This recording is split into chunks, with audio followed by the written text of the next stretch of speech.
So guys आज के studio में मैं कंपेयर करने वाला ओप्पो के 13 को CMA फोन 2 प्रो के साथ। तो चले जानते कि आपको इन दोनों फ़ोन में से कौन सा फ़ोन खरीदना चाहिए। तो चले बिना देर के वीडियो शुरू करते हैं। तो शुरुआत करते हम दोनों ही फ़ोन के डिस्प्ले से। तो ओप्पो में हमें 6.7 इंच की फ्लैट एमोलेड डिस्प्ले देखने को मिलेगी और साथ ही में हमें 120 हर्ट्ज की रिफ्रेश रेट का सपोर्ट है। और ये जो डिस्प्ले उसमें आपको 1200 निट्स की हाई ब्राइटनेस मोड का सपोर्ट है। जबकि CMA ऐप की बात करते हैं इस फोन में आपको 6.7 इंच की फ्लैट एमोलेड डिस्प्ले देखने को मिलेगी और साथ ही में हमें 120 हर्ट्ज के रिफ्रेश रेट का सपोर्ट है। और ये जो डिस्प्ले उसमें आपको HDR10+ और 10 बिट का सपोर्ट है। और ये जो डिस्प्ले उसमें आपको 1300 निट्स की हाई ब्राइटनेस मोड का सपोर्ट है। तो अगर डिस्प्ले की बात करें तो जो CMA ऐप की डिस्प्ले है वो ज़्यादा कलरफुल डिस्प्ले है और साथ ही में ये जो डिस्प्ले है वो ज़्यादा ब्राइट फील होती है। नेक्स्ट अगर परफॉर्मेंस की बात करें तो ओप्पो में हमें स्नैपड्रैगन 6 Gen 4 प्रोसेसर देखने को मिलेगा और साथ ही में हमें LPDDR4S की रैम और UFS 3.1 स्टोरेज सपोर्ट देखने को मिल जाएगा। और साथ ही में हमें 7.3 लाख तक Antutu स्कोर देखने को मिलने वाला है। जबकि गेमिंग की बात करते हैं इस फोन में आपको BGMI 60 FPS पर खेल पाएंगे।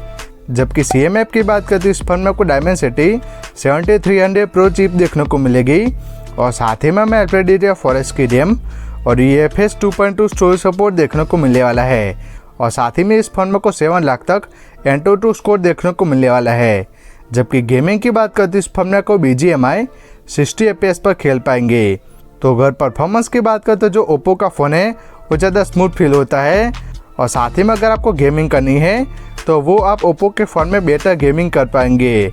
नेक्स्ट अगर ईयर की बात करें तो ओप्पो में हमें कलरलेस देखने को मिलेगी और साथ ही में हमें 2 साल के मेजर OS अपडेट और 3 साल के सिक्योरिटी अपडेट देखने को मिलने वाले हैं। जबकि फीचर्स की बात करते इस फोन में आपको circle to search, smart cutout, AI enhancer, AI unblur, AI remove reflection, AI speak और AI समरी जैसे AI फीचर्स देखने को मिलने वाले हैं। जबकि CMA ऐप की बात करते इस फोन में आपको नथिंग OS देखने को मिलेगा और साथ ही में हमें 3 साल का मेजर OS अपडेट और 6 साल के सिक्योरिटी अपडेट देखने को मिलने वाले हैं। जबकि फीचर्स की बात करते इस फोन में आपको circle to search, magic eraser, AI unblur और AI रिकॉर्डिंग समरी जैसे AI फीचर्स देखने को मिलने वाले हैं। तो अगर UI की बात करते जो ओप्पो का फ़ोन है उसमें आपको ज़्यादा फीचर्स देखने को मिलेंगे, लेकिन जो CMA ऐप का फ़ोन है वो ज़्यादा स्मूथ चलता है और साथ ही में ये जो फ़ोन है उसमें आपको लॉन्ग टाइम तक अपडेट देखने को मिलने वाले हैं।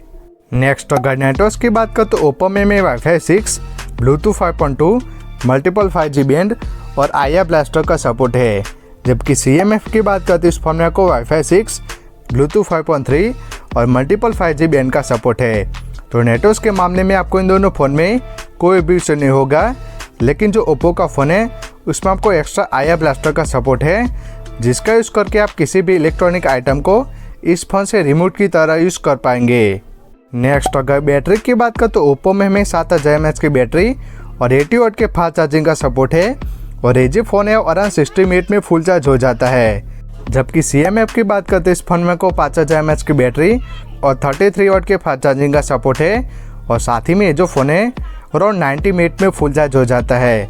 तो अगर बैटरी की बात करें तो जो ओप्पो का फ़ोन है उसमें आपको आराम से 2 दिन तक का बैटरी लाइफ देखने को मिलेगा और ये जो फ़ोन है वो ज़्यादा जल्दी चार्ज भी हो जाता है। लास्ट अगर कैमरास की बात करें तो ओप्पो में हमें 50 MB का मेन लेंस और दूसरा 2 MB का डेप्थ सेंसर है और सामने की तरफ 16 MB का सेल्फी कैमरा देखने को मिल जाता है और साथ ही में आप 4K 30 FPS तक बैक से और 1080p तक फ्रंट कैमरा से वीडियो रिकॉर्डिंग कर पाएंगे।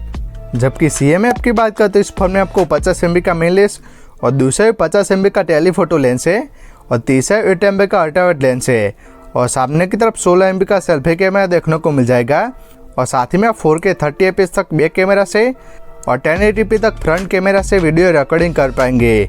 तो अगर कैमरास की बात करें तो जो CMA ऐप फ़ोन है वो ओप्पो के मुकाबले बेटर फोटोज़ देखने को मिलेगी जिसमें कि हमें better screen tone, better details और साथ ही में आपको बेटर HDR देखने को मिलता है। और साथ ही में अगर वीडियोज़ की बात करें तो जो CMA ऐप फ़ोन है वो ओप्पो के मुकाबले काफ़ी बेटर वीडियो रिकॉर्डिंग कर लेता है। लास्ट अगर प्राइसिंग की बात करें तो ओप्पो के 13 की जो प्राइस है 8GB रैम और 128 GB मेमोरी के साथ 18,000 से शुरू होती है, लेकिन ऑफर के साथ आपको 16,500 में देखने को मिल जाएगा।